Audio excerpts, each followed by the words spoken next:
관심을 가지고 칭찬하기. 사람 사이에서는 말이 참 중요합니다. 부부싸움도 가만히 보면 싸움의 원인 자체보다도 서로를 향한 말투 때문에 일어나거든요. 아이를 키우는 데 있어서도 어떻게 말하느냐가 중요해요. 한국의 부모님들만큼 자녀를 위해서 희생하는 부모가 또 없어요. 그런데 그토록 애를 쓰면서도 많은 부모가 그 마음을 제대로 표현하지 못하거나 잘못 표현해요. 그래서 아이와 멀어지는 건 물론이고 오히려 아이의 자존감을 떨어뜨리는 결과가 나오기도 합니다. 칭찬은 아이의 자존감을 높여주기 위한 흔한 방법이에요. 다만 방법이 잘못되면 부모님의 의도와 다르게 아이의 자존감이 떨어지는 결과로 이어지기도 합니다. 어떤 아이가 나무를 열심히 그리고 있는데 아이 아버님이 그걸 보시고는 엄청나게 칭찬을 하셨어요. 엄지손가락 두 개를 딱 세우면서 큰 목소리로 이렇게 말씀하시더라고요. 이야, 세상에서 제일 멋진 나무다. 내가 본 나무 그림 중에 최고야, 최고. 아이가 좋아했을까요? 당연히 좋아했지요. 세상에서 제일 멋진 나무를 그린 거잖아요.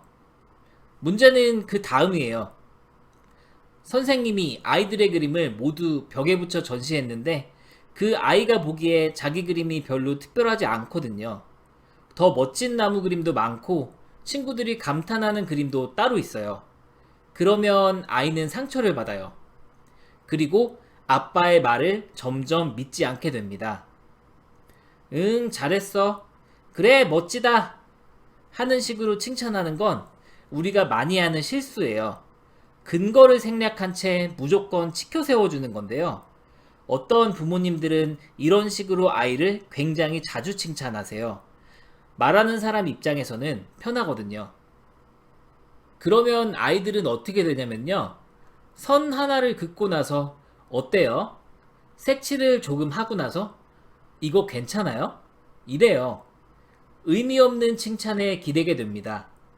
계속해서 칭찬을 원하고 무슨 일이든 칭찬을 받기 위해서 해요. 스스로 성취감을 느끼지 못해요. 다른 사람의 인정을 받아야만 안심하는 거예요. 우리 아들이 최고로 똑똑해. 아까 보니까 우리 딸이 제일 예쁘더라. 이런 칭찬이 위험한 또 다른 이유는 비교와 경쟁을 유발하기 때문입니다. 이런 칭찬을 듣고 자란 아이들은 최고가 아니면 안 된다는 생각에 사로잡히게 돼요. 그런데 현실은 꼭 그렇지 않거든요.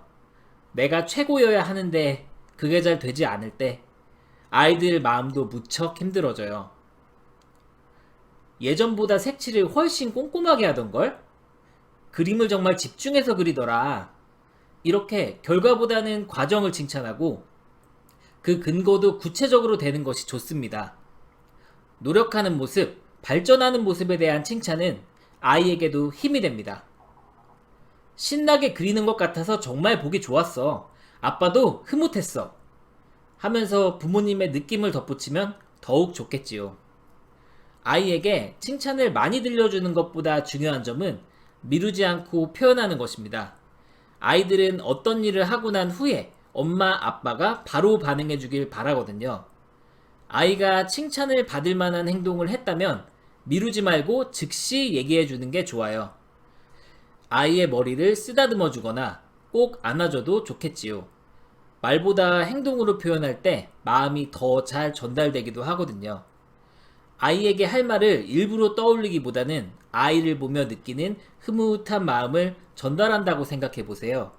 의무감으로 하는 10마디 말보다 진심을 담은 한마디가 더 큰 효과를 발휘해요. 칭찬은 양보다 질이 중요합니다.